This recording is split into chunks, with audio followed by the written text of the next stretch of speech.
को पूरा कराएंगे। भाई हम देखते हैं कि शादियों पर 10 बजे के बाद डीजे को रोक लगा देंगे। क्यों? क्योंकि हमारा आर्टिकल 21 में मौलिक अधिकार दिया हुआ प्राण एवं दहेज सुरक्षा, और एक केस आया था टाबू प्रोडक्शन केस, ऑलरेडी चर्चा कर चुका हूं एक बार। तो उस केस में सुप्रीम कोर्ट ने कहा कि स्वस्थ जीवन के लिए ये आवश्यक है कि स्वस्थ अच्छे से भरपूर नींद व्यक्ति को लेनी चाहिए, है ना। अगर आप अच्छे से नींद लेंगे तो आप स्वस्थ रहेंगे। तो इसलिए रात में 10 से लेकर सुबह 6 बजे तक आपको गहरी नींद मिलने का अधिकार होना चाहिए। तो 10 बजे तक आपका डीजे चलेगा। 10 बजे के बाद अगर आपने डीजे चला रहे हैं तो एक तरीके से दूसरा व्यक्ति है उसकी नींद बाधित हुई, और नींद बाधित हुई तो उसका आर्टिकल 21 खतरे में पड़ गया। इसलिए जो है डीजे पर रोक लगाएंगे। ठीक है। जो मस्जिदों से माइक हटाने की जो बात की गई, तो सुबह जो 4 बजे की फजर की नमाज होती है, उसमें 4 बजे से फजर की नमाज होती है ना, 4 बजे, है ना। तो उसमें जो है डीजे क्या उसमें माइक लगाया जाता है। तो उससे क्या होगा कि लोग, क्योंकि 6 बजे तक का समय माना गया ना सोने का, तो लोगों की नींद बाधित होगी। इस वजह से वो एक जो केस है उस केस में भी इसको माइक हटाने की बात की गई थी। ओके, तो आर्टिकल 19 कंप्लीट हो चुका था। 19 में मैंने आपको मेन तो वही है, आर्टिकल 19 क्लॉज में सब क्लॉज यही है, उसी के अंतर्गत ही आर्टिकल 19 क्लॉज में सब क्लॉज में कितने अधिकार है? किसको आइडिया है? कौन बताएगा? तो बताओ। आर्टिकल 19 क्लॉज में सब क्लॉज के कितने? आप कौन से?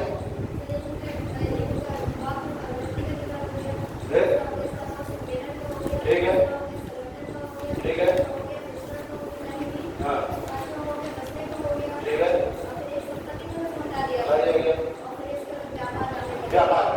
ठीक है।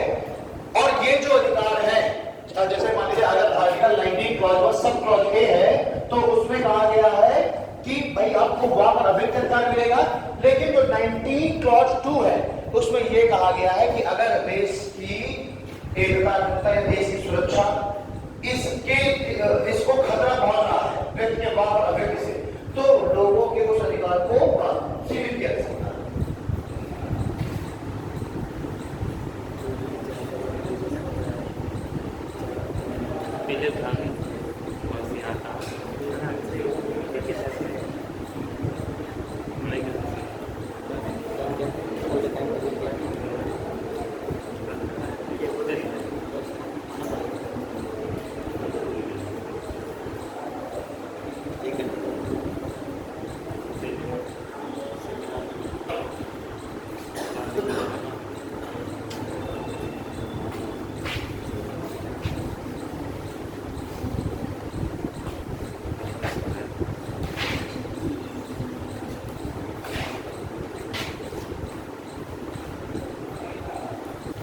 आपको article 19 clause 2 sub clause A वाक पर व्यक्त अधिकार दे रहा है, लेकिन जो 19 क्लॉज 2 है ये भी कहता है कि आपके वाक और अभिव्यक्ति अधिकार को सीमित किया जा सकता है अगर देश की सुरक्षा को खतरा हो रहा है उससे। ठीक है। वैसे ही जो 19 क्लॉज 1 सब क्लॉज बी है, इस ये है सभा और सम्मेलन का अधिकार। लेकिन 19 क्लॉज 3 में ये कहा गया है कि जो सभा और सम्मेलन है शांतिपूर्वक होना चाहिए, है ना, बिना किसी हथियार के होना चाहिए, और सभा या सम्मेलन करने के लिए पहले आपको प्रशासन से अनुमति लेनी पड़ेगी। ठीक है। बिना अनुमति के आप सभा सम्मेलन नहीं कर सकते। जुलूस भी एक सभा है, जुलूस भी तो एक सभा है, चलायमान सभा है। जुलूस भी एक चलायमान सभा है। तो अगर आप सभा कर रहे हैं तो जुलूस में भी आपको हथियार लेके नहीं चलना, ये पता चले घुमाते चल रहे हो हथियार, है ना, गोली उड़ाते चल रहे हो, तो सभा और सम्मेलन के अधिकार को भी आपको छीना सकता है। और किसके आधार पर? आर्टिकल 19 क्लॉज 3 के आधार पर। वैसे ही आर्टिकल 19 क्लॉज 1 सब क्लॉज 3 संगठन बनाने का अधिकार। तो इसमें भी कहा गया है कि भाई प्रत्येक व्यक्ति जिस भी पार्टी में चाहे शामिल हो सकता है, जिस पार्टी में छोड़ सकता है, अपनी नई पार्टी बना सकता है, किसी में शामिल हो जाए, किसी पार्टी छोड़ दे, नई पार्टी बनाने स्वतंत्र है।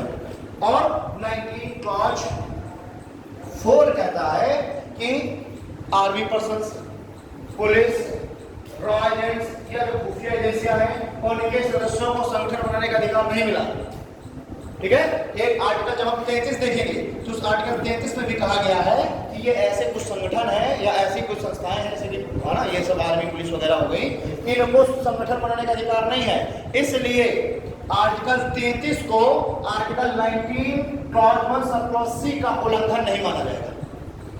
हमारा article 19 clause 1 sub clause C क्या कहता है कि आपको संरक्षण बनाने का अधिकार है, लेकिन वहीं दूसरी तरफ आर्टिकल 33 कहता है कि ये सेना के अधिकारी पुलिस वाले ये सब संरक्षण नहीं बना सकते। तो आपको पता वो सुप्रीम कोर्ट नहीं चले जाएंगे कि भाई हमारा तो ये article 19 clause 1 sub clause C कह रहा है संरक्षण बनाने का अधिकार। क्यों? क्योंकि आर्टिकल 33 भी लिखा हुआ है जो कि रोक लगा रहा है इन पर, इसलिए आर्टिकल 33 को इसका उल्लंघन नहीं माना जाएगा। इस चीज को ध्यान दे लीजिए, ठीक है जी। अब उसके बाद अगला है 19 क्लॉज 1 सब क्लॉज डी, कहीं पर भी अबाध रूप से विचरण करने का अधिकार। लेकिन दूसरी तरफ क्लॉज 5 है जो कि कहता है कि आपके ये विचरण का अधिकार भी असीमित नहीं है। राज्य कानून बना करके आपको ऐसे जगहों पर जाने से रोक सकती है जहां पर जाने से आपकी जान को खतरा है या देश की सुरक्षा को खतरा है, ऐसा, ठीक है। या फिर ऐसे कुछ जनजातीय क्षेत्र हैं कि अगर आप वहां जाएंगे तो वो जो जनजातीय जो शेड्यूल्ड ट्राइब्स हैं उनको समस्या हो सकती है उससे या आपके वहां जाने से, ठीक है। तो इस वजह से आपको ऐसे क्षेत्रों में जाने पर रोक लगाई जा सकती है। वही आर्टिकल 19 क्लॉज 1 सब क्लॉज ई, ये क्या कहता है? कहीं पर भी निवास करने का अधिकार, कहीं पर भी भारत में आबाद रूप से निवास करने का अधिकार। वही दूसरी तरफ हम इसी में ये 5 में ये भी है, दोनों चीजें हैं। इसमें कहता है कि जो राष्ट्रपति है वो आर्टिकल 35 क्लॉज ए के तहत कुछ क्षेत्रों में आपको संपत्ति के कुछ क्षेत्रों में आपके निवास करने के अधिकार को रोक सकता है। आर्टिकल 35 ए ध्यान दो जम्मू कश्मीर से रिलेटेड है। आर्टिकल 370 जम्मू कश्मीर के लिए अलग प्रावधान कर रहा है और आर्टिकल 35 ए कह रहा है कि जम्मू कश्मीर में स्थायी रूप से आप निवास नहीं कर सकते। तो ये कौन प्रावधान करेगा इसका? राष्ट्रपति। तो राष्ट्रपति कानून बना करके आर्टिकल 35 ए के तहत कुछ क्षेत्रों में आपके परमानेंट निवास के अधिकार को छीन सकता है। जैसे नागालैंड आपका हो गया, ट्राइब्स जो क्षेत्र है वहां पर, या फिर जम्मू कश्मीर वगैरह, लेकिन कानून बनाकर, ऐसे नहीं कि मान लीजिए हम लोग कहते हैं कि कल से वहां कोई न रहेगा, कानून बना के प्रॉपर, ठीक है जी। Okay, 19 clause 1 sub clause F था, ये था संपत्ति का अधिकार, संपत्ति को खरीदने और बेचने का अधिकार। लेकिन 35 ए के तहत इस अधिकार को सीमित किया गया कि भाई आप कुछ क्षेत्रों में आप संपत्ति को खरीद बेच नहीं सकते। लेकिन इसको फिर article 19 clause 1 sub clause F को इसको समाप्त ही कर दिया गया। किस अमेंडमेंट के तहत समाप्त किया गया? 44th कॉन्स्टिट्यूशनल अमेंडमेंट 1978, इसके तहत इसको निश्चित कर दिया गया और एक वजह से और हटाया गया। कहां था संपत्ति का अधिकार? आर्टिकल 31, यहां तो था ही, आर्टिकल 31 में भी था, 31 में, यहां पर भी संपत्ति का अधिकार। तो दोनों जगह समाप्त कर दिया गया, यहां से भी समाप्त, यहां से भी समाप्त। किस अमेंडमेंट के द्वारा? 44th कॉन्स्टिट्यूशनल अमेंडमेंट के द्वारा। और जोड़ कहां दिया गया? 300 का में 300 ए में भाग 12 मैंने बताया था संपत्ति का अधिकार, मतलब संपत्ति से संबंधित प्रावधान थे, ठीक है। तो उसके तहत आर्टिकल 300 का है ना, ये क्या उसको बना दिया गया एक विधिक अधिकार, संपत्ति का अधिकार एक विधिक अधिकार बना दिया गया। क्लियर बात? ओके, उसके बाद 19 क्लॉज 1 सब क्लॉज EFG, ये क्या कहता है? ये कहता है कि अपना जीविका चलाने के लिए, है ना, आपको करने के लिए आपको कोई भी व्यापार, कोई भी प्रोफेशन, है ना, कुछ भी आपको अपनाने का अधिकार है। आप कोई भी व्यापार कर सकते हैं, कोई भी प्रोफेशन अपना सकते हैं, कोई भी नौकरी ज्वाइन कर सकते हैं, ये इसमें कहा गया है। लेकिन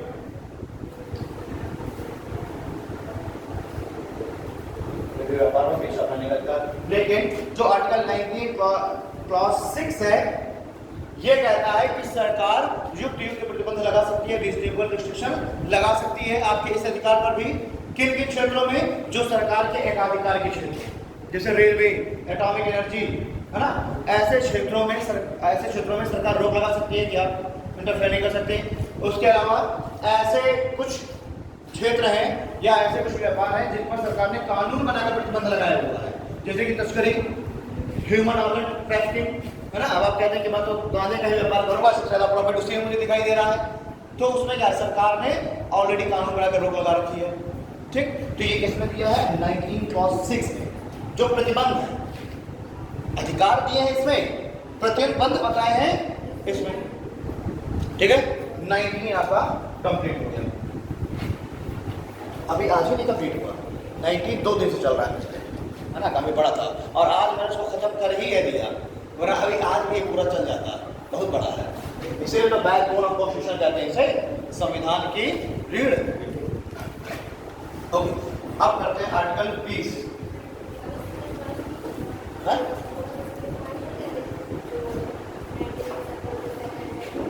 उसको क्या लिखवाना है, उसमें तो प्रतिबंध है, बस उसको क्या लिखवाना है, वो प्रतिबंधों की बात कर रहा है। कितना लिखोगे, अभी तुम ही कह रहे हो सरकार प्रोफेसर बहुत लिखवाते हैं, चले वो आ जाए तो आप बंदा कर लो, सर बहुत लिखवाते हैं सर, हाँ तब लग गए। Okay, article 20।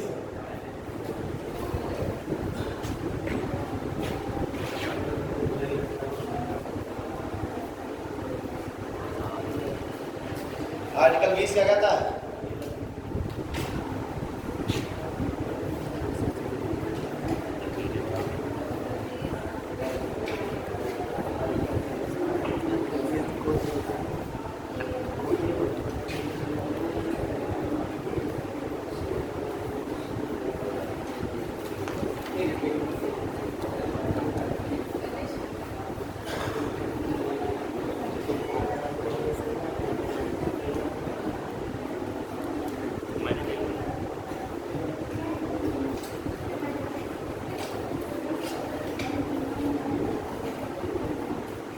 आर्टिकल 20 क्या है? अपराध में दो स्थिति के संबंध में संरक्षण।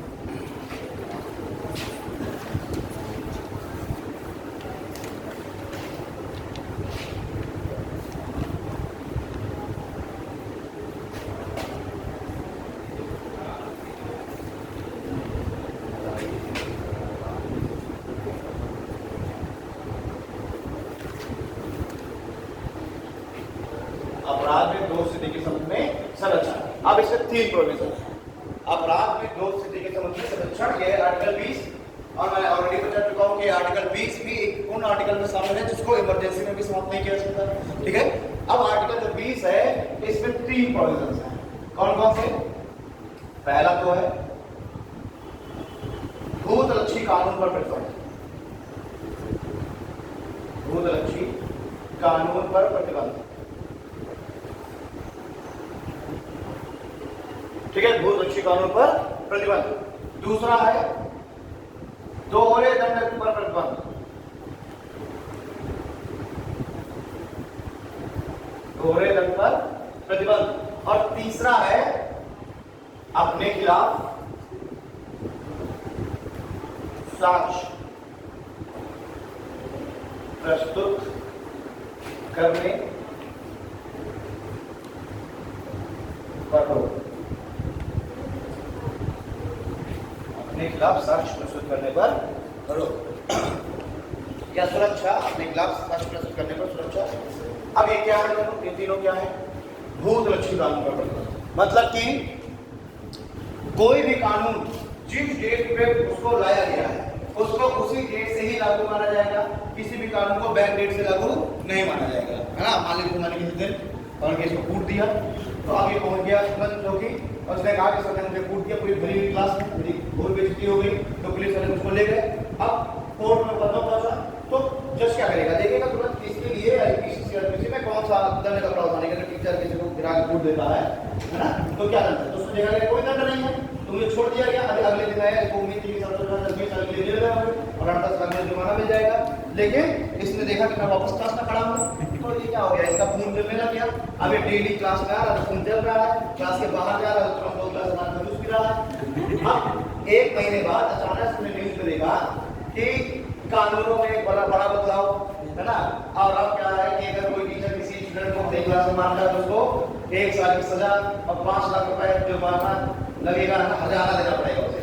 ठीक, खुश हो गया और फिर वापस पहुंचा ये, फिर वापस PIL ने डाली जो कोर्ट में अपील की, तो अब क्या कोर्ट मुझे सजा देगी? कि हाँ चलो आप हो गया कानून तो दे देते हैं सजा। नहीं, क्योंकि जिस समय अपराध घटित हुआ है उस जगह उस समय जो सजा का प्रावधान था वही सजा मिलेगी। ठीक है, किसी भी अपराध को बैक डेट से उसको मतलब कोई भी अगर कानून है तो बैक डेट से लागू नहीं किया जाएगा। क्लियर बात?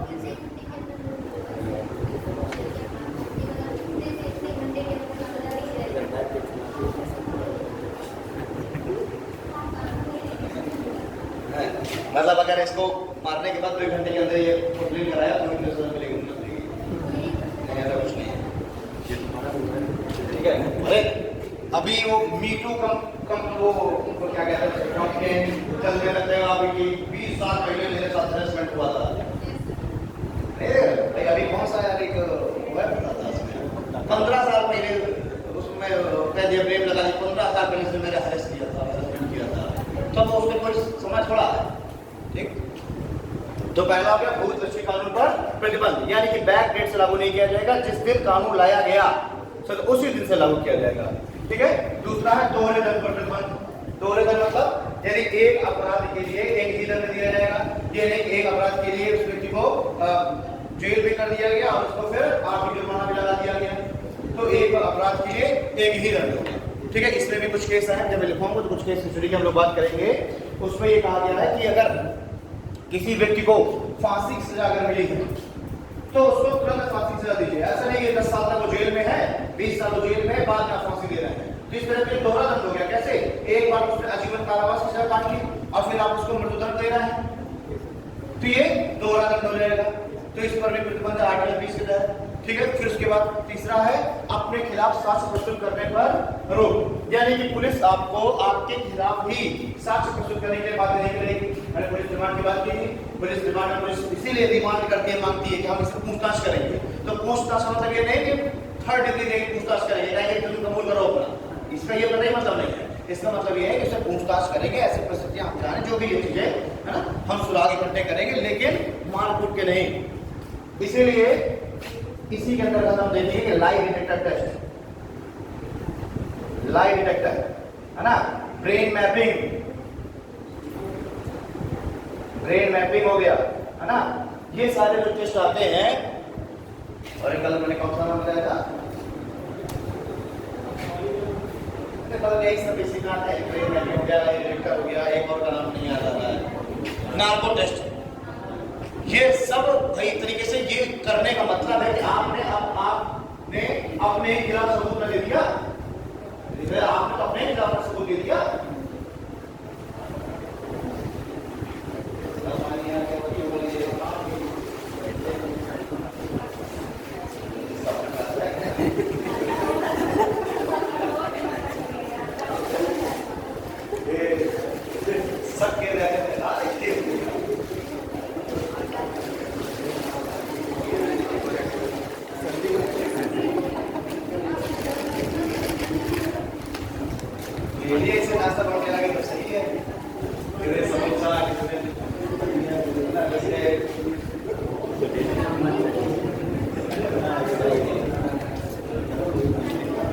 ठीक है, तो कहने की बात ये है, मिल गया तुम लोग?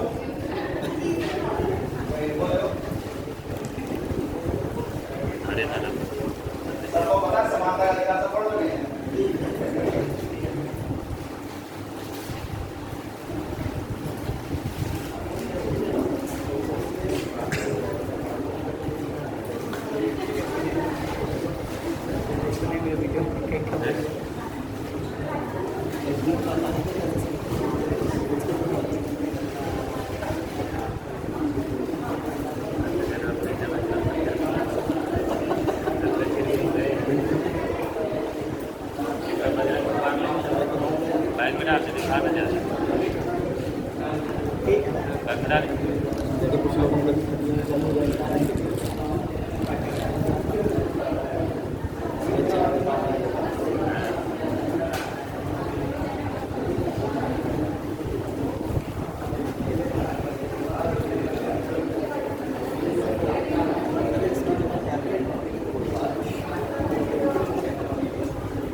अपने खिलाफ साक्ष्य प्रस्तुत करने पर आपको बाध्य नहीं किया जाएगा, इसलिए ब्रेन मैपिंग वगैरह ये सब आपकी स्वीकृति के आपकी सहमति पहले आपसे साइन कराया जाएगा और उसके बाद फिर सब किया जाएगा, है ना। क्योंकि भाई इसमें क्या होता है, बहुत सारे केमिकल का यूज होता है। अब वो केमिकल जब आपके बॉडी में आते हैं तो आपके सोचने समझने की क्षमता खत्म हो जाती है। तो अगर आपसे जो भी पूछा जाएगा वो आप बिल्कुल भाई आपके सोचने समझने की क्षमता खत्म ना, कि अगर मैंने इसका ये जवाब दे दिया तो क्या होगा इससे। तो अब आपसे पूछा जाएगा तुमने मर्डर किया, तुम सही बता दो कि हाँ मर्डर किया, क्यों? क्योंकि दिमाग तो नहीं सोच पा रहा ना कि अगर मैंने स्वीकार कर लिया तो क्या होगा। तो इसलिए ये सारे टेस्ट आपके खिलाफ माने जाएंगे, है ना, और आपके आर्टिकल 20 का उल्लंघन माने जाएंगे। इसलिए पहले आपकी एसेंट जरूरी होगी।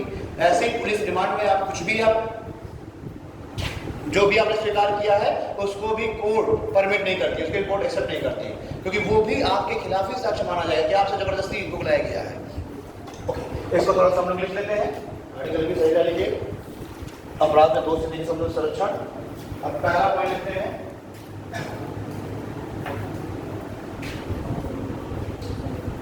आर्टिकल 20 क्लॉज 1, आर्टिकल 20 क्लॉज 1,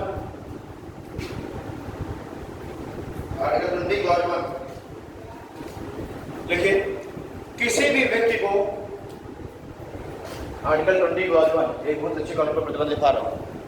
किसी भी व्यक्ति को तब तक अपराधी, किसी भी व्यक्ति को तब तक अपराधी नहीं माना जाएगा जब तक, किसी भी व्यक्ति को तब तक अपराधी नहीं माना जाएगा जब तक उसने कोई कानून भंग न किया हो, जब तक उसने कोई कानून भंग न किया हो और उस दंड से अधिक, और उस दंड से अधिक दंड भी, और उस दंड से अधिक दंड भी नहीं दिया जाएगा, और उस दंड से अधिक दंड भी नहीं दिया जाएगा जो कृत्य करते समय निर्धारित था, और उस दंड से अधिक दंड भी नहीं दिया जाएगा जो कृत्य करते समय निर्धारित था।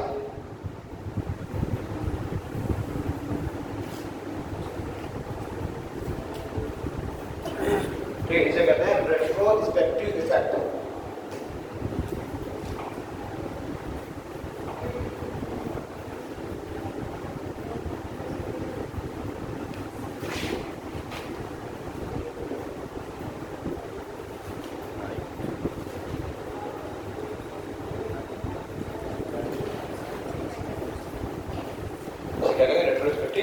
तो जो कृत्य करते समय का दंड वो था मौजूद था वही दंड दिया जाएगा। पैराग्राफ करके लिखिए, कोई भी कानून भूतलक्षी प्रभाव का नहीं होगा, कोई भी कानून भूतलक्षी प्रभाव का नहीं हो सकता, अर्थात कोई भी कानून भूतलक्षी प्रभाव का नहीं हो सकता, अर्थात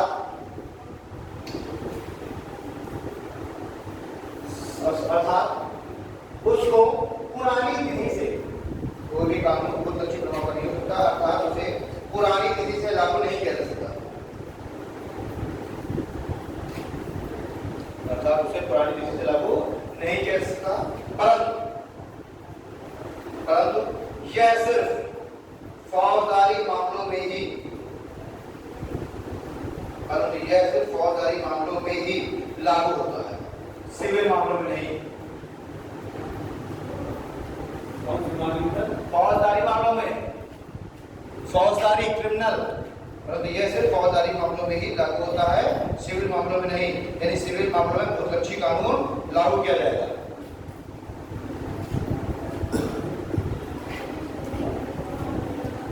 फौजदारी में तो भूतलक्षी ये रेट्रोस्पेक्टिव इफेक्ट नहीं होगा, लेकिन सिविल में हो सकता है। सिविल में बैक डेट से भी लागू किया जा सकता है, सिविल जो रेमिटेंस होता है।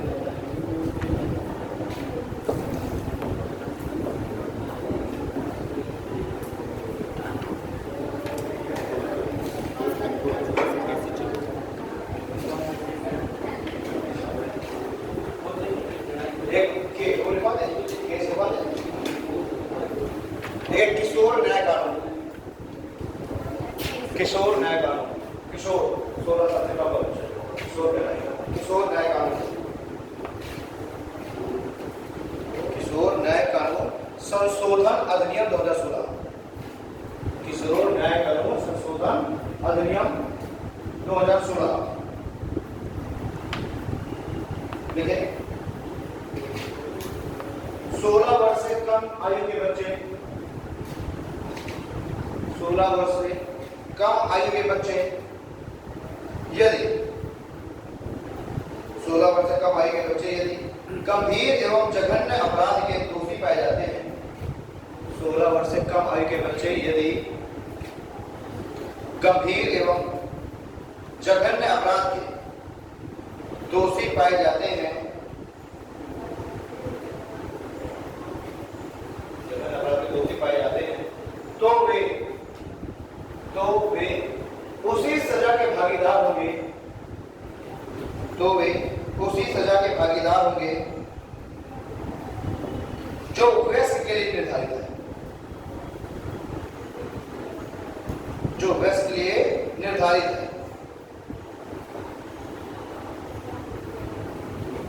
वयस्क के लिए निर्धारित है। लिखे, कोई 16 साल का बच्चा,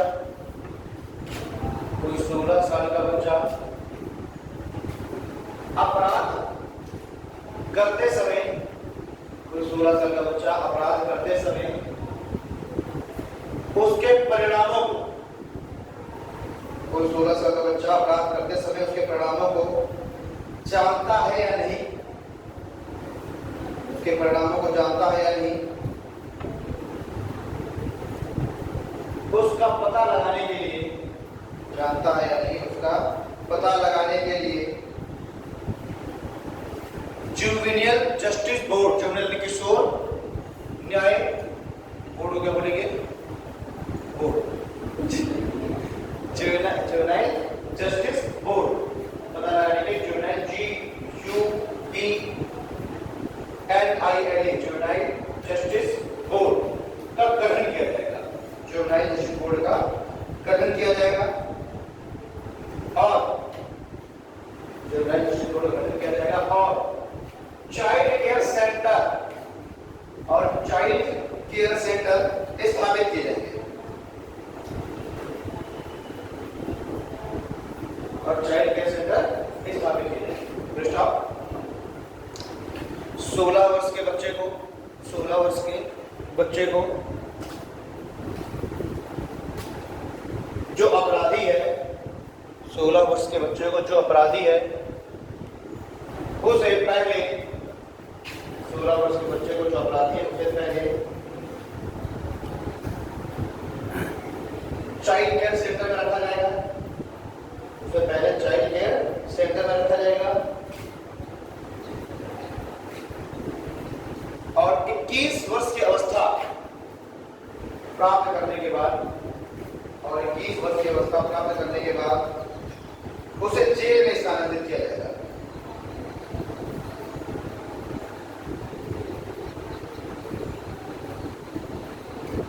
और 21 वर्ष की अवस्था प्राप्त करने के बाद उसे जेल में स्थानांतरित किया जाएगा। पहले जो है ना, उस बच्चे को जेल में नहीं रखा जाएगा, क्योंकि माना जाता है कि जो बच्चे हैं या जो अल्पवयस्क का भी, उनका दिमाग बहुत कोमल है, तो अगर उनको ऐसे जेल में रखा जाएगा ऐसे अपराधियों के साथ, तो वो उनके जैसा उनका भी दिमाग हो जाएगा। इसलिए पहले उनको चाइल्ड केयर सेंटर में रखा था, बाद में फिर जेल में किया जाएगा चिकित्सा होने के बाद। ये है जब कोई बच्चा हीनियस क्राइम में शामिल होता है, तो 16 साल के बच्चे को भी वही सजा दी जाएगी, वरना फिर सामान्य आधारों पर 18 साल की सजा जाता है। अच्छा, माँ की बहुत समझ चल रही थी कि पहले 18 साल ही माना जाता था वयस्क का एज, अब उसको घटा के 16 कर लिया गया। बहुत लंबे समय से मांगते तो 18 से 16 कर दिया गया। ऐसे क्रिमिनल लॉ में 18 से घटा के 16 कर दिया गया। ठीक, और देखिए आर्टिकल 20 क्लॉज 2, इस क्लॉज 1 हो गया, आर्टिकल 20 क्लॉज 2 देखिए, किसी भी व्यक्ति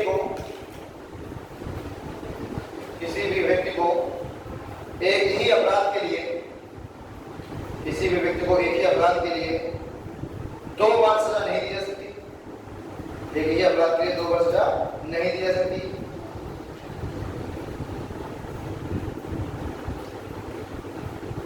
किसी व्यक्ति को एक ही अपराध के लिए 2 बार सजा नहीं दी जा सकती। फिर आप आगे लिखिए, अमेरिका में दोष मुक्त व्यक्ति पर, अमेरिका में दोष मुक्त व्यक्ति पर उसी केस में दोबारा सुनवाई नहीं की जा सकती।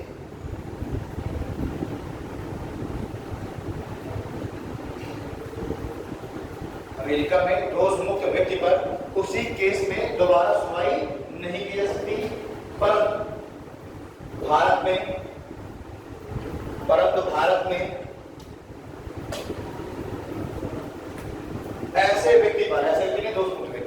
परंतु भारत में ऐसे व्यक्ति पर उच्चतम न्यायालय, भारत में ऐसे व्यक्ति पर उच्चतम न्यायालय, यहां तक कि एक खंडपीठ से दूसरी खंडपीठ, यहां तक कि एक खंडपीठ से दूसरी खंडपीठ में भी अपील की जा सकती है।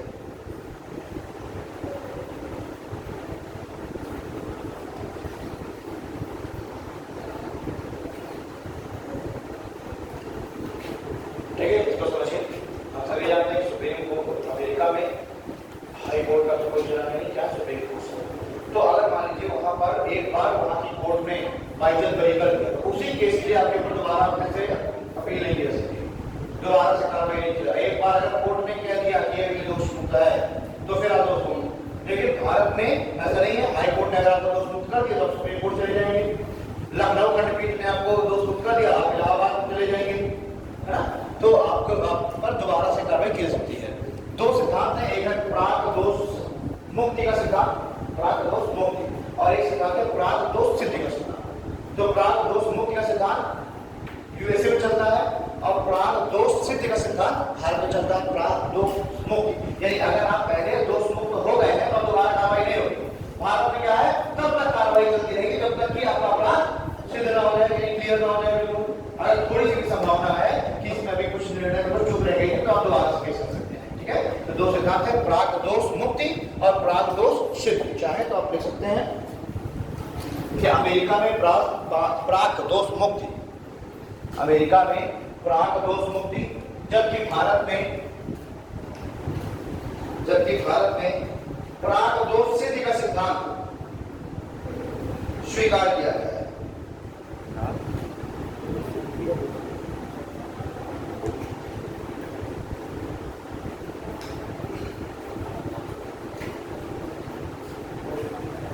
ठीक है, यूएसए में प्राक दोष मुक्ति और भारत में प्राक दोष सिद्धि का सिद्धांत स्वीकार किया गया है। एक केस हिस्ट्री लिख लेते हैं, कहीं डालिएगा, वेंकटरमन वर्सेस भारत,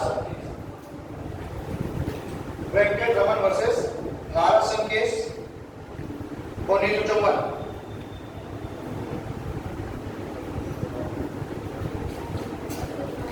हो गया।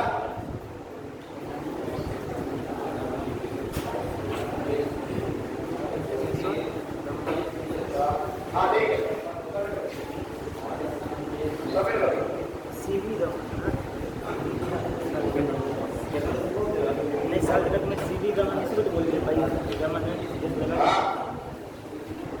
जमा कर दो।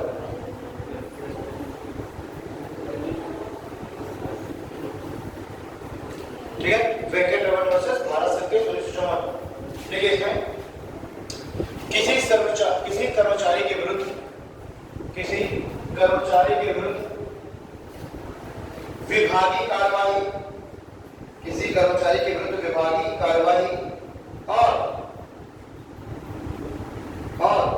न्यायिक कार्रवाई, किसी कर्मचारी के विरुद्ध विभागीय कार्रवाई और न्यायिक कार्रवाई दोहरे दंड के अधीन नहीं आती।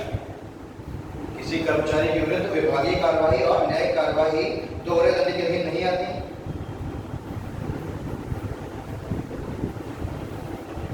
मान लीजिए कोई अधिकारी है, उसने कोई भ्रष्टाचार किया तो उसका जो विभाग है, डिपार्टमेंट, उसने मान लीजिए उसको नौकरी से निकाल दिया, तो ये तो दंडनीय हो गया और फिर उसके खिलाफ केस किया गया कोर्ट में, तो वहां पर भी उसको सजा दे दी गई, तो उसको दोहरा दंड नहीं माना जाएगा कि ये दोहरा दंड है, एक बार जब दंड मिल गया तो दूसरा क्यों, ये दोहरा दंड नहीं है। ठीक है ना। वैसे ही अगर किसी मामले में क्रिमिनल कार्रवाई और सिविल कार्रवाई दोनों चल रही है इस मामले में, तो उसको भी दोहरा दंड नहीं माना जाएगा। ठीक है, ये एक केस आया था Arvind Kejriwal versus Arun Jaitley case, Arvind Kejriwal versus Arun Jaitley case. उसमें ये कहा था सुप्रीम कोर्ट ने कि अगर किसी मामले में क्रिमिनल कार्रवाई और सिविल कार्रवाई दोनों चल रही है तो उसको दोहरा दंड नहीं माना जाएगा। ठीक है, तो इसको अगर चाहें तो आप इसको मेंशन कर सकते हैं, अरुण जेटली वर्सेस अरविंद केजरीवाल केस में सर्वोच्च न्यायालय ने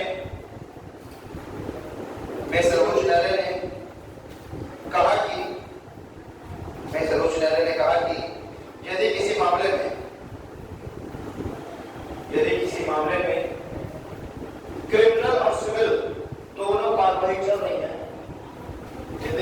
मामले में क्रिमिनल और सिविल दोनों कार्रवाई चल रही है तो इसे दोहरा दंड नहीं माना जाएगा।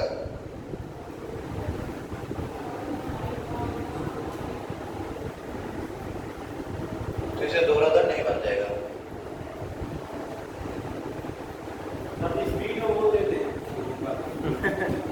कितनी बार रिपीट करता हूँ यार, 4 बार तो रिपीट कर चुका हूँ कम से कम।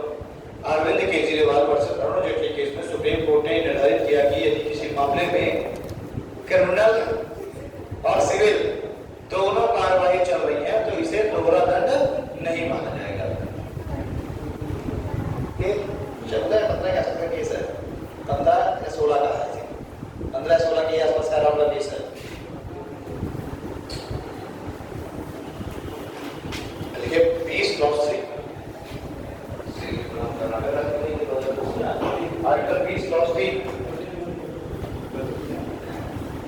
वो जमा कर दिया ऑफिस का ओएमआर अटेंडेंस कर लिया सबने, ओएमआर ले जाना हो गया, कोई ओएमआर नहीं ले जाना। हाँ सब लोग जमा कर देना ध्यान से, केवल टेस्ट कॉपी लेके जाना बस, पेपर ले लो, ओएमआर सीट जमा कर दो ऑफिस में जाके। ठीक कोई दिक्कत नहीं है।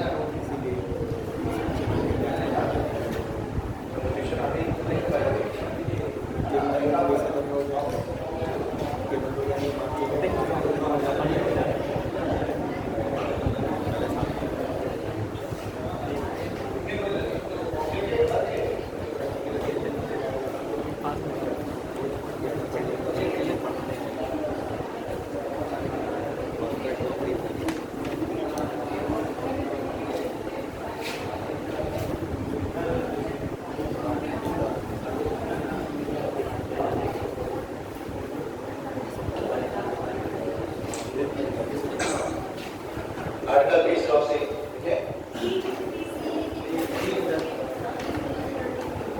ठीक है, सही तो है। हाँ तो एक भी सी लिख लो, 1 2 3 लिख लो, कोई उसमें दिक्कत की बात नहीं है। ठीक है, का लिख लो, कोई बड़ी बात नहीं है।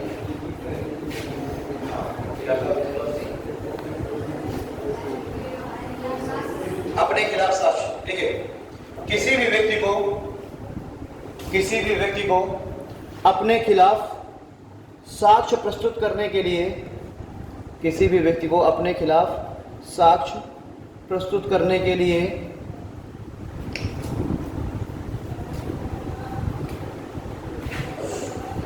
फोर्स क्या करेगा, बात नहीं कर सकता। किसी भी व्यक्ति को अपने खिलाफ साक्ष्य प्रस्तुत करने के लिए बात नहीं कर सकता।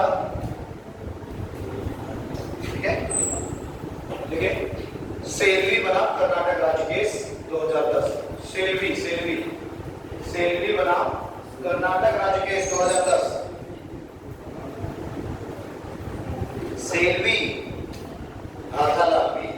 सेल्वी बनाम कर्नाटक राज्य केस 2010।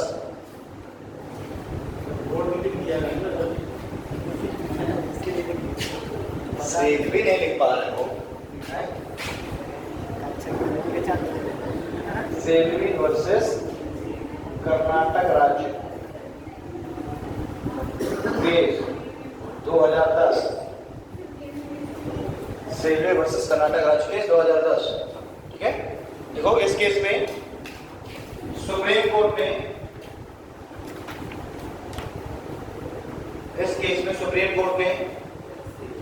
यह निर्धारित किया कि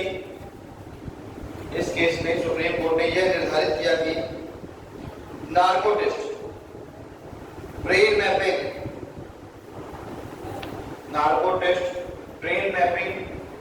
आदि को, लाइन डिटेक्टर टेस्ट हो गए है ना, ब्रेन मैपिंग हो गई, नार्को टेस्ट हो गए, narco test, brain mapping, line detector test आदि को आर्टिकल 20 क्लॉज 3 का उल्लंघन माना जाएगा। आर्टिकल 20 क्लॉज 3 का उल्लंघन माना जाएगा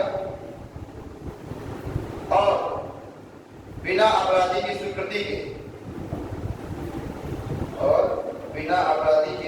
स्वीकृति के इसे प्रयोग नहीं किया जाएगा।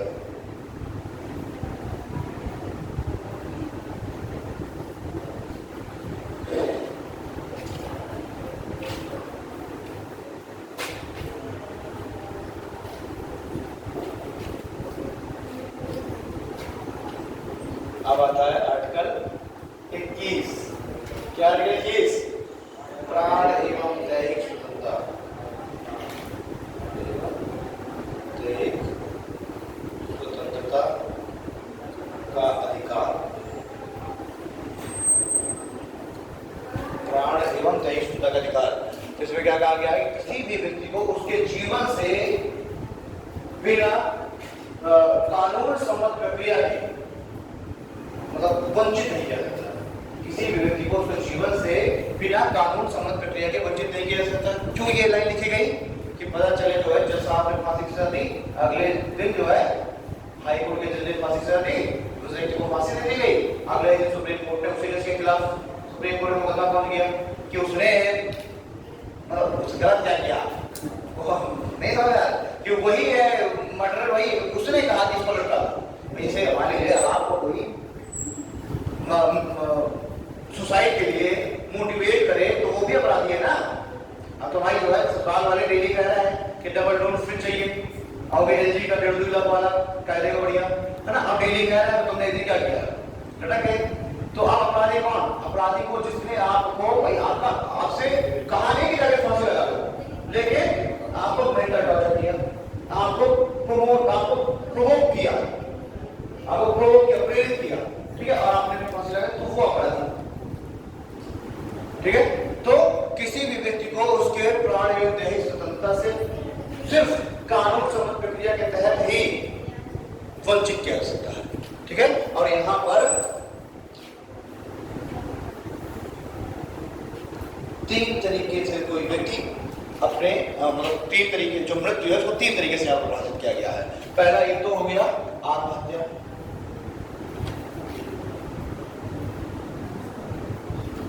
किसी ने अगर आत्महत्या कर ली, ठीक है। दूसरा है फांसी, ठीक है, और तीसरा आ जाएगा इसमें इच्छा मृत्यु,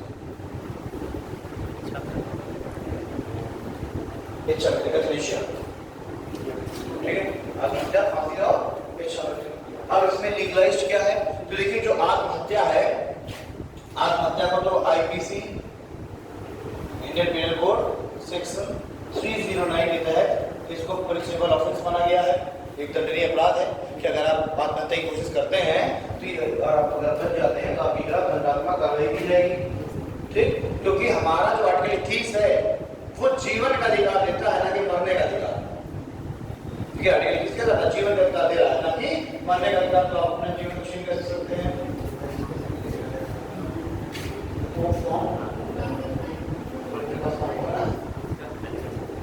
अरे वो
ठीक है, आत्महत्या। तो आत्महत्या क्या है?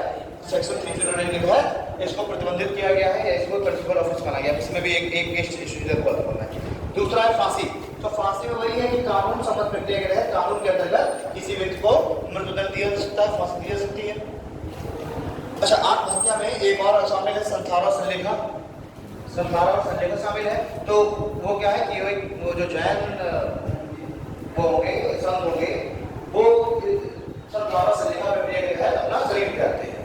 ठीक है, तो उसको राजस्थान हाई कोर्ट ने उस पर प्रतिबंध लगा दिया कि ये जो संथारा संलेखा ये भी एक तरीके की आत्महत्या है, इसलिए ये अब लीगलाइज नहीं है। लेकिन लोग पहुंच गए सुप्रीम कोर्ट, और सुप्रीम कोर्ट में ने इसको माना धर्म का मुद्दा।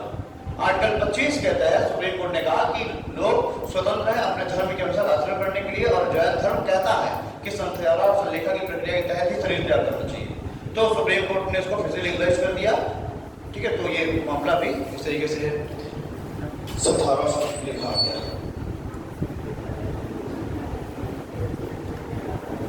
चंद्रगुप्त मौर्य भी 39 में जैन बन गया था, उसने भी इसी प्रक्रिया के तहत अपना बोलनगिरी की पहाड़ियों में अपने इसी प्रक्रिया के तहत अपना शरीर त्यागा था।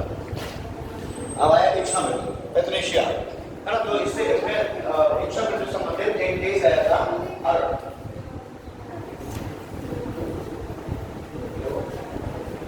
एक केस आया था अरुणाचल का केस। ठीक, तो अब वो एक मुंबई में नर्स थी और एक विक्टिम थी, तो लगभग 35 साल वो कोमा में रही।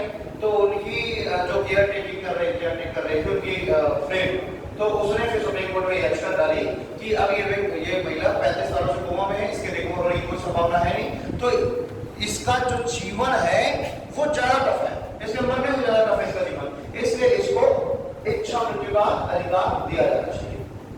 क्योंकि ये भी तो सुप्रीम कोर्ट ऑलरेडी अपने एक वर्डिक्ट में कह चुका है कि जीवन के अधिकार में सिर्फ जीना ही शामिल नहीं है, बल्कि जीवन के अधिकार में मतलब अच्छा जीवन जीना शामिल है, गरिमापूर्ण जीवन शामिल है। तो इसमें कहा गया कि इससे अच्छा है उसकी मृत्यु होना। उस वर्डिक्ट में सुप्रीम कोर्ट ने एथनेशिया में ये दो तरीके की इसमें डिफाइन कर दी कि दो तरीके की है इसमें आत्महत्या, एक है एक्टिव और एक है पैसिव, एक एक्टिव इच्छा और एक पैसिव। तो सुप्रीम कोर्ट ने यहाँ पर एक्टिव को परमिट नहीं किया, बल्कि पैसिव एथनेशिया को परमिट किया। पैसिव एथनेशिया को कहा कि अगर कोई व्यक्ति इस कंडीशन में है कि उसके रिकवर होने की कोई संभावना नहीं है, वो सिर्फ तब तक ही जिंदा है जब तक कि वो लाइफ सपोर्टिंग इक्विपमेंट्स पर है, वो वेंटिलेटर वगैरह पर या फिर बहुत महंगे उसके इंजेक्शन लग रहे हैं, और जैसे उसको हटाया जाएगा तो वो मर जाएगा, या ब्रेन डेड हो चुका है उसका, उस व्यक्ति का ब्रेन डेड हो चुका तो रिकवर कभी हो नहीं सकता। तो ऐसे व्यक्ति को इच्छा मृत्यु का अधिकार दिया गया, जो लाइफ सपोर्टिंग इक्विपमेंट्स पर है डिपेंड। ये नहीं है कि उसको अलग से पॉइजन देगा कि उसको मार जाएगा, तो दिमाग का अलग से पॉइजन दो, नहीं, जो सपोर्टिंग एलिमेंट्स है उनको हटा दिया जाएगा बस। डॉक्टर उत्साह में आ गया, डॉक्टर इसको कह दिया गया कि भाई ठीक है इसको पैसिव दी जाएगी, और डॉक्टर को पता नहीं था क्या पैसिव गया, उसने इंजेक्शन भरा, जहर का लगा दिया उसके, तो वो क्या वो अपराधी हो गया, उसके खिलाफ हत्या करना चालू हो जाएगा। जबकि ये मतलब नहीं कि 5 मिनट बाद उसके एलिमेंट्स हटा दिए जाने थे, लाइफ सपोर्टिंग एलिमेंट्स, नहीं, उसको क्या दे दिया उसने, अलग से पॉइजन देके एक्टिव एथनेशिया बना दिया उसे। तो ये रिग्रेशन है, जब भी कोई व्यक्ति अगर एक्टिव एथनेशिया वो करता है, तो अगर वो 16 साल से ऊपर का है तो अपनी इच्छा से वो कर सकता है, अगर 16 साल से कम है तो उसका जो भी गार्जियन हो गया, माता पिता, उसकी सहमति से। फिर उसके बाद हाई कोर्ट 2 जज की एक बेंच बनाएगी, वो 2 जज की बेंच 3 डॉक्टरों का पैनल बनाएगा, उसमें से एक डॉक्टर शामिल होगा जो उस व्यक्ति का इलाज कर रहा है, और ये जो पैनल है ये जब अपनी रिपोर्ट प्रस्तुत कर देगा कि हाँ ये व्यक्ति अगर रिकॉर्ड नहीं हो सकता, तब हाई कोर्ट इसको परमिट करेगी, और तब फिर पैसिव एथनेशिया होगा। ऐसा नहीं है कि अपने आप ना हाई कोर्ट ही उसको परमिट करेगी। ठीक, जब डॉक्टर स्पष्ट कर देंगे कि अब ये जीवन जिंदा नहीं रह सकता, तो हम पैसिव एथनेशिया है। ठीक है, इसको लिख लेते हैं आर्टिकल 21 को, प्राण का अधिकार। ठीक है, किसी व्यक्ति को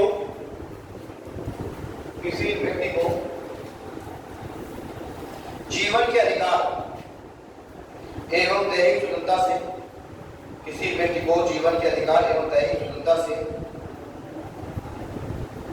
सिर्फ विधि द्वारा स्थापित प्रक्रिया, सिर्फ विधि द्वारा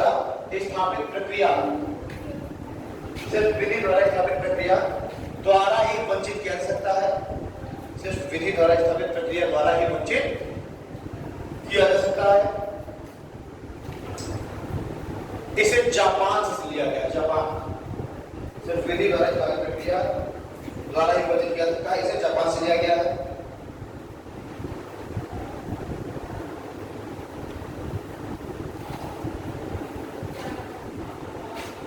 जापान से लिया गया है। पैराग्राफ इसका भी लिखिए। मेनका गांधी केस 1978 में, मेनका गांधी केस 1978 में सुप्रीम कोर्ट ने यह निर्धारित किया कि मेनका गांधी जी 1977 में सुप्रीम कोर्ट ने यह निर्धारित किया कि जीवन के अधिकार में, यह निर्धारित किया कि जीवन के अधिकार में सिर्फ जीवित रहना ही नहीं बल्कि मेनका गांधी के सुप्रीम कोर्ट ने यह निर्धारित किया कि जीवन के अधिकार में सिर्फ जीवित रहना ही नहीं बल्कि गरिमामय जीवन सुनिश्चित होना भी शामिल है।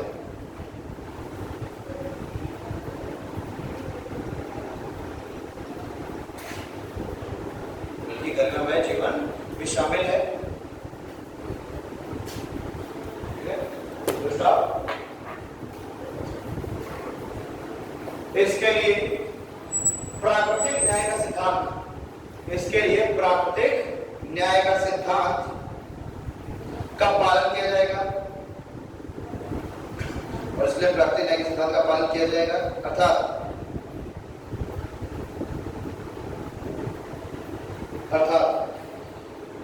जो प्राकृतिक न्याय का सिद्धांत क्या है? प्राकृतिक न्याय का सिद्धांत है कि कोई भी व्यक्ति अपने मामले में स्वयं न्यायाधीश नहीं होता। अगर सीजेआई के खिलाफ मामला चल रहा है, सीजेआई उसमें न्यायाधीश है ना, ये है प्राकृतिक न्याय का सिद्धांत, ताकि पक्षपात ना हो। तो उसके लिए प्राकृतिक न्याय का सिद्धांत क्या होता है? पालन किया जाएगा, जिसमें कोई भी व्यक्ति स्वयं अपने मामले में न्यायाधीश नहीं हो सकता। कोई भी व्यक्ति स्वयं अपने मामले में न्यायाधीश नहीं होगा। ठीक है। और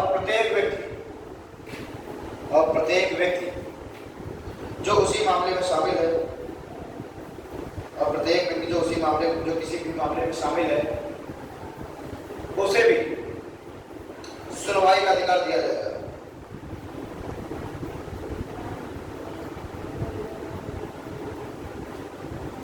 उसे भी सुनवाई का अधिकार दिया जाएगा। चेक करके लिखिए। इसी मामले में सुप्रीम कोर्ट ने विधि की स्थापित प्रक्रिया के स्थान पर, इसी मामले में सुप्रीम कोर्ट ने विधि की स्थापित प्रक्रिया के स्थान पर विधि की सम्यक प्रक्रिया, विधि की स्थापित प्रक्रिया के स्थान पर विधि की सम्यक प्रक्रिया को अपनाया।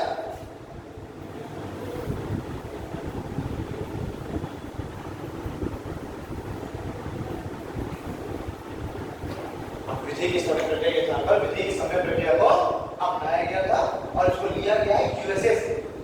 जो विधि की सम्यक प्रक्रिया है ये यूएसए से ही लिया गया है। यूएसए से लिया गया।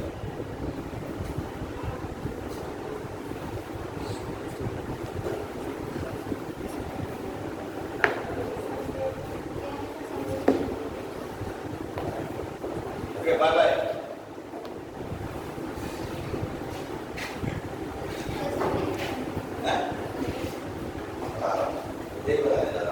विधि की सम्यक प्रक्रिया का होता है कि विधायिका द्वारा बनाया गया जो कानून है वो तार्किक हो, पक्षपात रहित हो, है ना, और ये तार्किक एक तरीके से होना चाहिए। अगर ऐसा नहीं है तो उसको असंवैधानिक घोषित किया जा सकता है। ये है सम्यक प्रक्रिया, विधि की सम्यक प्रक्रिया।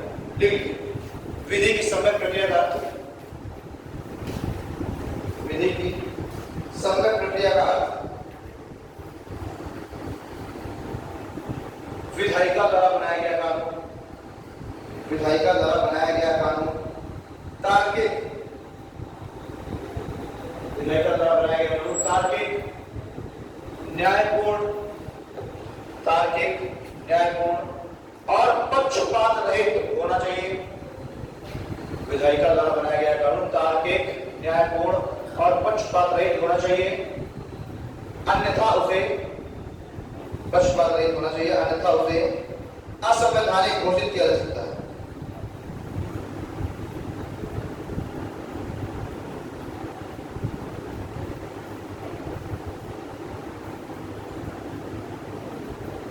अन्यथा उसे असंवैधानिक घोषित किया जा सकता है।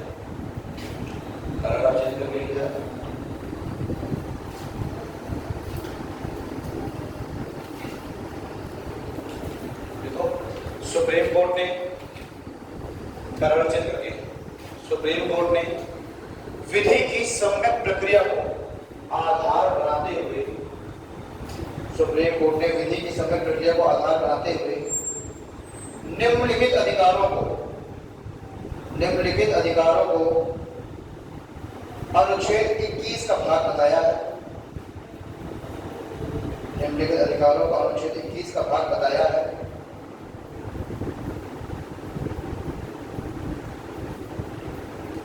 निम्नलिखित अधिकारों को ना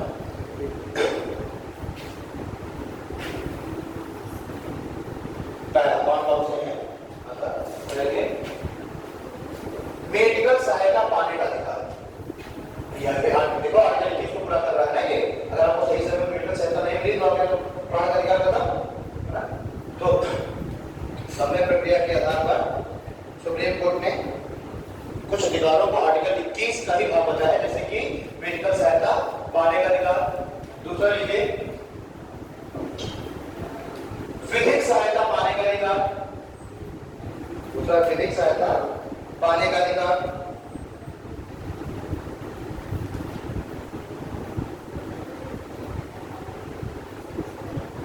समाज के ऐसे वर्ग हैं जो वंचित है, जो एडवोकेट नहीं है कर सकते, तो वो तो फिर अपना पक्ष तो रख ही नहीं पाएंगे ना। तो इसके लिए अगर आपके पास कोर्ट एडवोकेट हायर करने का पैसा नहीं है तो सरकार आपको वकील देगी। ठीक है, ये है विधिक सहायता पाने का अधिकार। कोई भी व्यक्ति पैसा नहीं है कि अपना पक्ष रखे रहा है, आप हायर कर सकते हैं, ठीक है, नहीं सरकार देगी। और अगर आप विवाद बन जाएगा नीतिगत लगा हुआ साफ साफ लिखा हुआ बड़े है ना कि विधिक सहायता डिस्ट्रिक्ट जो डिस्ट्रिक्ट कमेटी है वो भी करती है, फिर स्टेट लेवल पर और नेशनल लेवल पर, तीनों लेवल पर आपको सहायता मिलेगी। पहले डिस्ट्रिक्ट कोर्ट है तो डिस्ट्रिक्ट में मिलेगी, हाई कोर्ट गए स्टेट देगी, सेंट्रल में गए तो आपको सुप्रीम कोर्ट गए सेंट्रल देगी। देखिए ध्वनि प्रदूषण के विरुद्ध अधिकार। ध्वनि प्रदूषण के विरुद्ध अधिकार।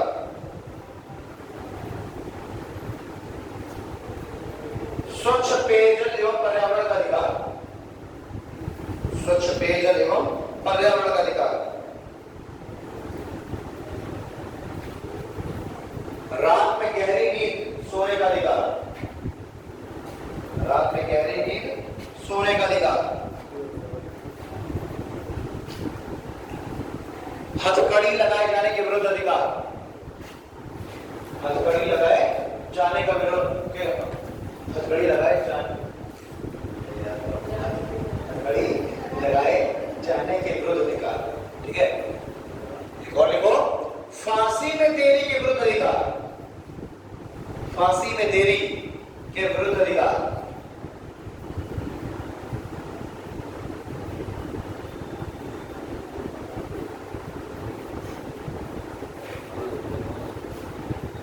तो ये कुछ पूरा अधिकार बताए हैं सुप्रीम कोर्ट ने कि अगर आपको आर्टिकल 21 पूरा करना है तो उसके लिए क्या आपको करना पड़ेगा कि ये अधिकार आपको पूरे करने चाहिए।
तो राष्ट्रपति को 2 वर्ष के अंदर ही राष्ट्रपति को लेना पड़ेगा। पता चलेगा कोई 10 साल का लड़का है, 5 साल का लड़का है, जैसे किस केस में हुआ, राजीव गांधी मर्डर केस, है ना, कि इसमें एक लंबे समय तक राष्ट्रपति ने डिसीजन नहीं दिया, तो उसको क्या कर दिया गया, उसको फिर उनको उम्र कैद में मतलब छोड़ दिया। तीसरा को उम्र कैद में, फिर टीवी पाकिस्तान केस आया। इस केस में सुप्रीम कोर्ट ने अपना डिसीजन दिया कि अगर किसी को फांसी दी गई है और वो फाइनल के लिए जा रहा है राष्ट्रपति के पास, तो राष्ट्रपति को 2 वर्ष के अंदर ही निर्णय लेना पड़ेगा। अगर 2 वर्ष से ऊपर हो जाता है, भाई आप 2022 में तुरंत दिया सुप्रीम कोर्ट ने, और उसको बाद अपील करने का उसके बाद अधिकार है राष्ट्रपति के पास, तो राष्ट्रपति 2024 तक आज की डेट तक राष्ट्रपति डिसीजन ले ले, आप पढ़ना नहीं लेगा। अगर राष्ट्रपति डिसीजन नहीं ले रहा तो अब उस व्यक्ति को मृत्युदंड नहीं दिया जाएगा, तो उस व्यक्ति का मृत्युदंड की सजा आजीवन कारावास होगा। एक मिनट में पूरा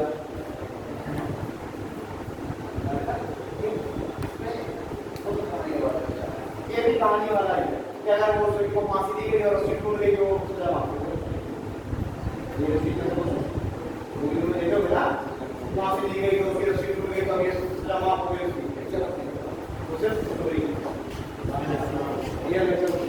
ये फिर बताया जाएगा, फिर उसको दूसरी डेट डिसाइड किए।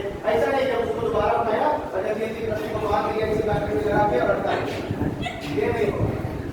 रस्सी टूट गई, कुछ भी हो गया, उस व्यक्ति को वापस लेकर के जाएगा जेल में, फिर सुप्रीम कोर्ट वापस से डेट डिसाइड करेगी। अब प्रॉपर फिर उसकी रस्सी बंधेगी, नई रस्सी बनेगी। ये रस्सी के एक ही बात में एक ही व्यक्ति चलेंगे, सिर्फ खुदा में करता है, सही बात नहीं है,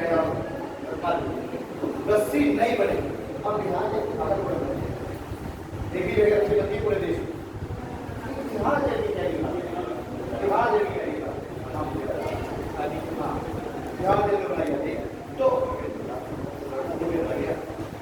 तो हर एक सजा के लिए एक बार रस्सी बनती है, ठीक है, उसके प्रॉपर जो लाभ होता है वो हमारी सरकारी नौकरी चला है, उसको बुलाया जाता है। आप कभी एक बार रिकॉर्ड किया तो उस समय में कोई जलाते नहीं मिल रहा, उस चक्कर में उसकी बहुत ज़्यादा डिले हो गई, कोई जलाते नहीं मिल रहा।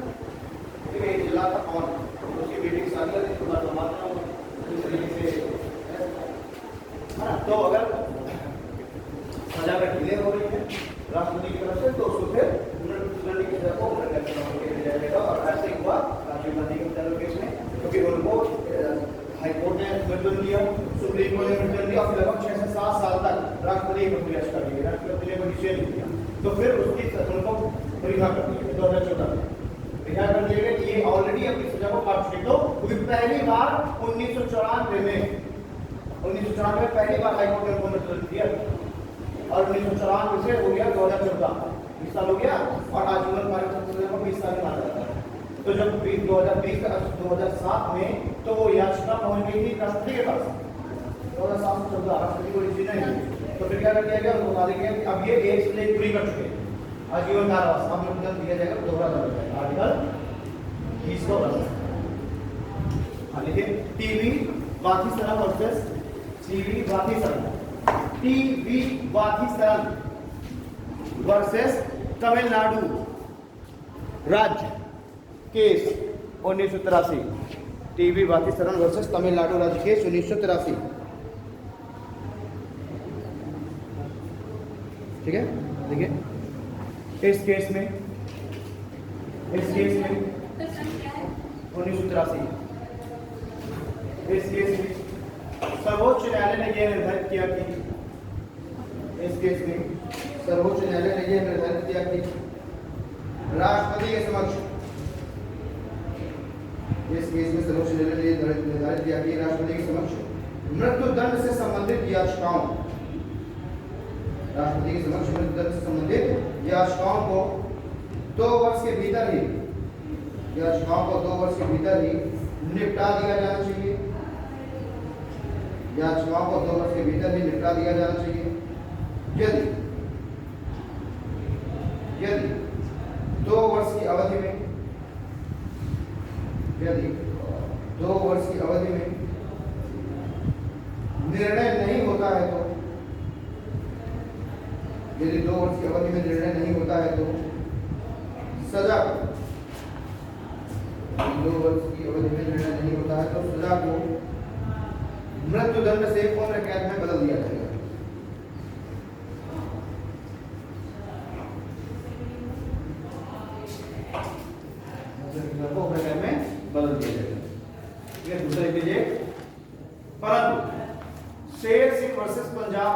1983 में, परंतु शेर सिंह वर्सेस पंजाब राज्य केस 1983 में।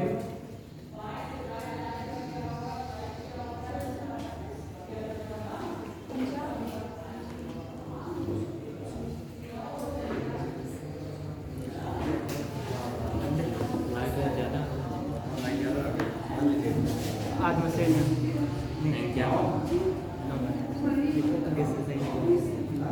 ज़्यादा बंदे दिखाता हूँ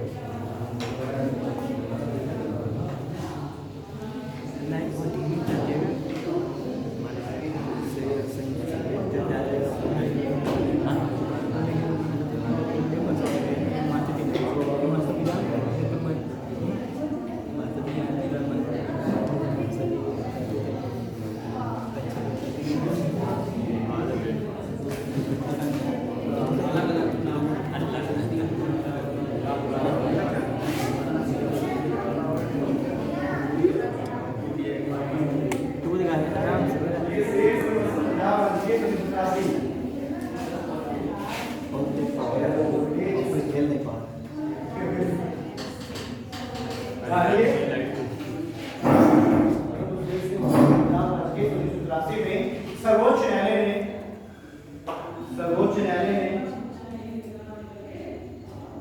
2 वर्ष की समय अवधि को समाप्त कर दिया। पंजाब राज्य के सर्वोच्च न्यायालय ने 2 वर्ष की इस समय अवधि को समाप्त कर दिया और स्थापित किया कि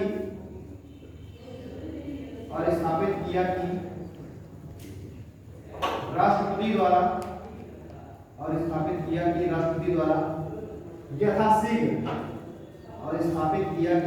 द्वारा यथाशीघ्र क्षमादान याचिकाएं निपटाई जानी चाहिए। राष्ट्रपति द्वारा यथाशीघ्र क्षमादान याचिकाएं निपटाई जानी चाहिए।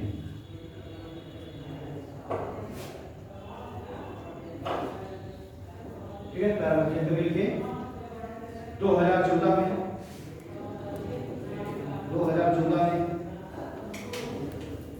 राजीव गांधी हत्याकांड केस में 2014 में राजीव गांधी हत्याकांड केस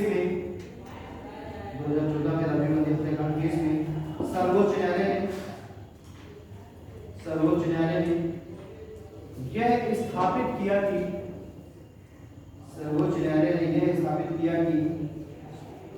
फांसी में दे दी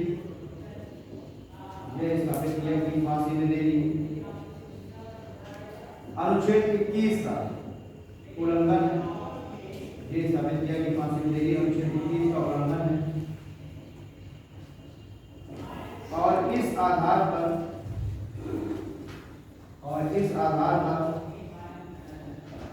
मृत्युदंड को उम्र कैद में परिवर्तित किया जा सकता है।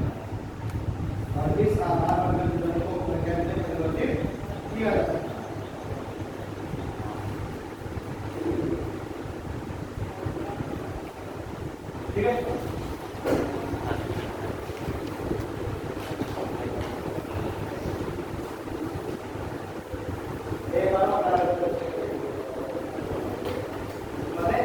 मरने का अधिकार है। वीर रतलाम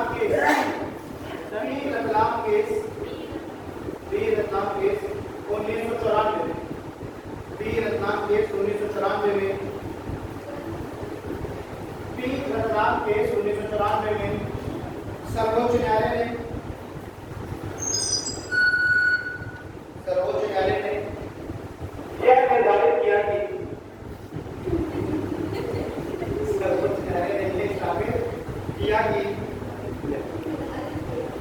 मरने का अधिकार जीवन के अधिकार में सम्मिलित नहीं है।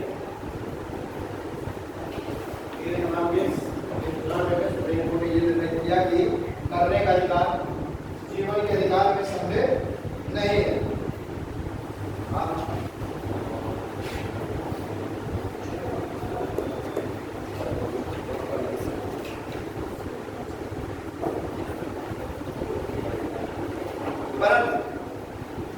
परंतु ज्ञान सिंह केस 1996, परंतु ज्ञान सिंह केस 1996 में सर्वोच्च न्यायालय ने सर्वोच्च न्यायालय ने अपने निर्णय को उलट दिया। सर्वोच्च न्यायालय ने अपने निर्णय को उलट दिया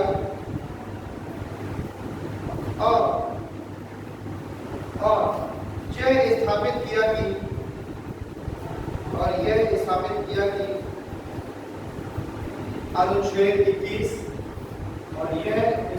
किया कि अनुच्छेद 21 गरिमामय जीवन के साथ साथ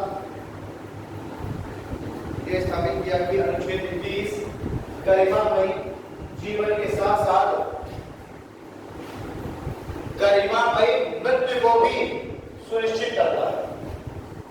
यह निर्धारित किया कि अनुच्छेद 21 गरिमामय जीवन के साथ साथ गरिमामय मृत्यु को भी सुनिश्चित करता है। ठीक है, आईपीसी सेक्शन 309 के तहत आईपीसी सेक्शन 309 के तहत आत्महत्या आईपीसी सेक्शन 309 में आत्महत्या को दंडनीय अपराध माना गया है।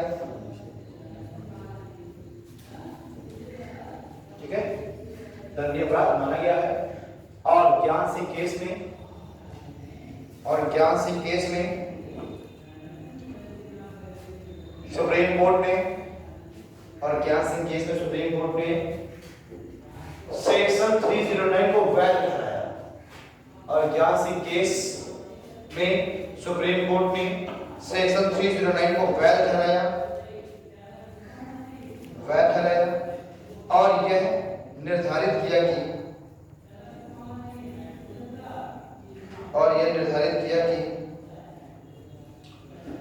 राज्य का यह प्रयास होना चाहिए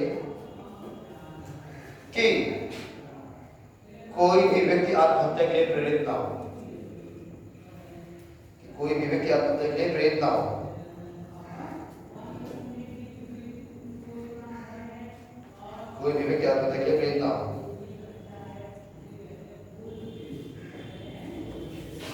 ठीक है, अब देखिए इसमें क्या किया गया। मार्च 2017 में एक और बिल लाया गया, मेंटल हेल्थ केयर बिल। मार्च 2017 में संसद के द्वारा एक बिल लाया गया, मेंटल हेल्थ केयर बिल। और उस बिल में ये कहा गया कि कोई भी व्यक्ति जो आत्महत्या का प्रयास करता है उसको दिमागी बीमार माना जाएगा, इसलिए उसको दंड देने से अच्छा है कि उसका इलाज कराया जाए। ठीक है ना, पहले तो क्या था, वो दंडनीय अपराधी था, वो व्यक्ति तो सीधे क्रिमिनल हो गया, उसको सजा कर दे दी, मतलब ये हो गया, और उसको सजा कुछ भी डिफाइन कर दी गई, दे दिया गया, तो वो तो अपराधी हो गया ना। तो ये कहा गया कि जो मेंटल हेल्थ केयर बिल है मार्च 2017 में जो आया, तो उसमें कहा गया कि व्यक्ति दिमागी रूप से बीमार है, वो व्यक्ति जो आत्महत्या का प्रयास कर रहा है, इसलिए उसको इलाज उसको करना चाहिए। तो चाहे तो आप इसको लिख सकते हैं, संसद द्वारा मार्च 2017 में मेंटल हेल्थ केयर बिल, संसद द्वारा मार्च 2017 में मेंटल हेल्थ केयर बिल लाया गया। मेंटल हेल्थ केयर बिल छोड़ रहा हूं, क्लास में बना के अपने बताएंगे तो काम नहीं गया, लेकिन क्लास में तो 5 बजे से होगी, तो 6 बजे से होगी, मेंटल हेल्थ केयर बिल लाया गया और उसके द्वारा आत्महत्या का प्रयास करने वाला व्यक्ति को दिमागी रूप से बीमार मानकर आत्महत्या का प्रयास करने वाले व्यक्ति को दिमागी रूप से बीमार मानकर उसका इलाज कराने का प्रावधान किया गया। हो गई क्लास खत्म।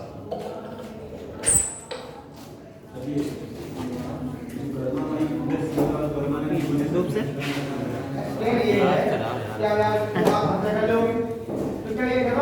क्या गलती तो वो है ना कि आप सही रो रहे थे इसके लिए नहीं तो ये गलती भी तो यही है तो जो व्यक्ति आत्महत्या करता है उसको हत्या कर रहे कितना बहादुर आदमी सोचता है आत्महत्या कर लिया ये तो कहता है कि मैं काया आदमी था आत्महत्या कर लिया मैं जीवा नहीं करता हूँ तो बाहर निकले पुलिस वाले आए 5 दिन रात मारे भला मत देखा तुमने कहा है मार रहा है और रात मार तुम्हारे फिर कई घरों में क्यों है सरकारी कर्मचारी को अपन सिविलियन होता है हेलो